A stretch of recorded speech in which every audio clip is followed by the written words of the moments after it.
James Ham, ESPN 1320. De'Aaron, just the way you guys responded again and again in that game, just how proud are you of your team for being able to withstand all of that, including the wild mess with Sabonis and Draymond?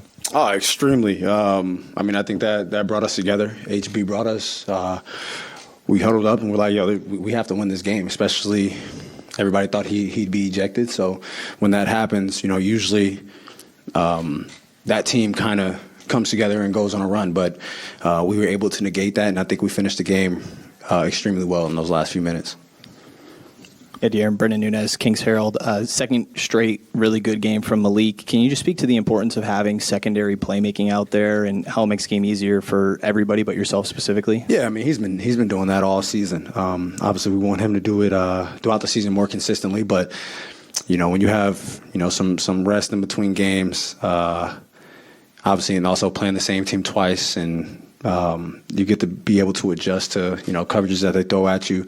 I think he responded extremely well. Him and Davion. Obviously, last game it was him and Trey. This game it was him and Davion stepped up big time for us. De'Aaron, Tony Harvey, NBC Sports Radio. The last game, the Warriors had 31 assists, and that evaporated down to 18. What are you guys doing? What do you guys do tonight? To limit them, in those passes and finding those open lanes. I think a big part of it was Draymond. He had 11 assists in the first game. We go back, we make adjustments. And if he's in a double-digit assist type of game, then they're having a good game. They have a flow going to it. So we just wanted to be able to disrupt it. I think they said we had 24 deflections. How many steals? 11 steals, 20 turnovers. I think we were just being extremely disruptive, trying to be physical without fouling. I feel like obviously some guys had a good game, but I feel like we kind of disrupted the flow of their game. Back here, Fox. Sean Cunningham, Fox 40. Obviously, it's an ugly moment with Draymond. I know you guys are really tight with him, and obviously with Sabonis. Does that change anything in your mind, seeing an ugly moment like that, and especially the way maybe he riled up the crowd after? Going against him and some guys in this league, that it's going to get physical. Obviously, that shouldn't happen. But at the end of the day, we're protecting our teammate. That is what it is at the end of the day. Mark Haynes, Sacramento Observer. De'Aaron, this is your second great playoff game, playoff game of your career. Is it safe to say that you're built for this? I'll let the fans do that. But even so, offensively, I think I had a decent game, 10 for 23. Even though some people shoot 43% for the season. I tell Malik, yo, I can't shoot 50% every game. But for me, I think the big thing was, the 3 steals. I think it has 1 block, but I thought I had 2 blocks. But the 3 steals in the block, I think, was bigger for us than me just putting the ball in the basket. And then 9 assists, I think I had two turnovers. And I think as a team, we had 2 turnovers in the second half alone. So that was huge for us. De'Aaron, Joe Davidson, Sacramento Bee. Can you talk a little bit more about Davion Mitchell and just his effort and his energy? And do you ever go against him in practice, and how's that go? Yeah, he was big time for us tonight. Obviously, we all know what he can do defensively. He hounded Steph most of the game.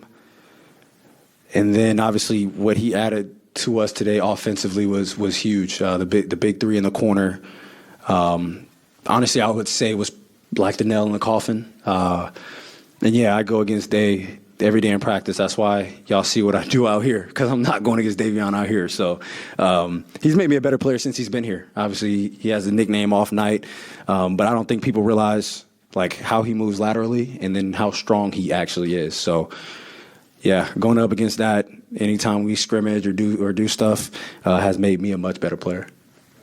Hey, De'Aaron, Matt George, ABC 10. I don't know how you feel about milestones necessarily, but this is the first time in the Steph, Clay, Draymond era that the Warriors have gone down 0-2 in a playoff series. Does that mean anything to you or to the team? I would say for us, we knew that we needed to be better at home. And in these first 2 games, we protected home court. And I think that's about all we're taking from it. We protected home court.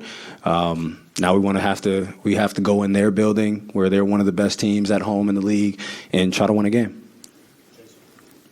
Aaron Jason Anderson from the Sacramento Bee. To follow up on that, how much better does it feel to go up 2-0 at home, but as you go to San Francisco? How much more confidence does that give you than maybe being in a 1-1 situation? It feels good. It definitely feels good just being able to protect home court. I mean, that's what you play, the entire season for, is to try to get home court advantage as much as you can throughout the playoffs. So for us to be able to protect that, I think is definitely huge for us. And, I mean, it builds confidence day after day, game after game. When you're winning a game in a playoff series, it makes it builds up your confidence. Obviously, you don't want to overreact or go into a game overconfident, but I mean, you put yourself in that position, so you have the right to be confident. But we know that, we go and watch film, we go back to the drawing board, we see what we need to adjust on, and we play the next game.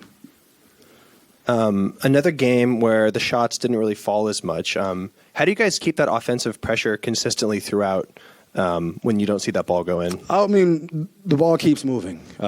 We got great looks. I think we just missed, and I think shots will start falling.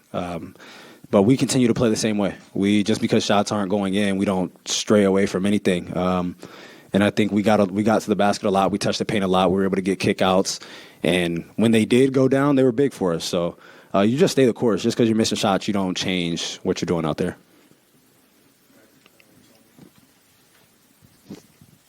Just want to get your perspective on Herter, how he's defending Clay. Clay did, get a couple big shots down the stretch and stuff, but just want to get your, commentary on Herter's work on Clay. Yeah, Clay's going to make shots regardless of what's going on. I mean, a lot of times, especially in this league with guys and how talented they are, unless you're blocking the shot, then it's hard. You just want to you try to contest as heavily as possible and hope they miss at times. But Kev was big for us.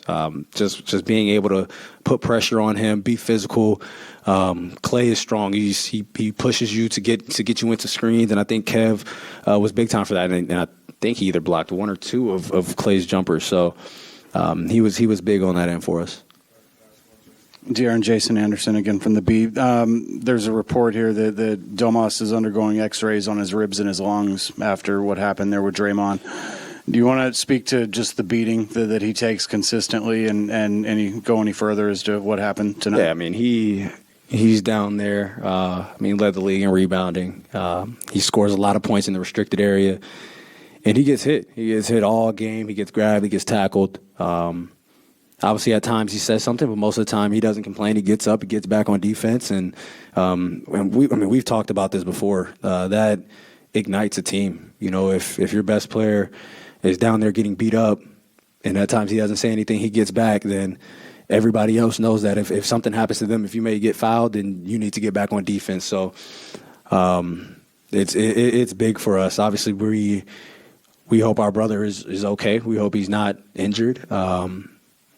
Even just outside of basketball, if you fracture a rib or punctured lung, like that's a serious injury. So we just hope for the best right now.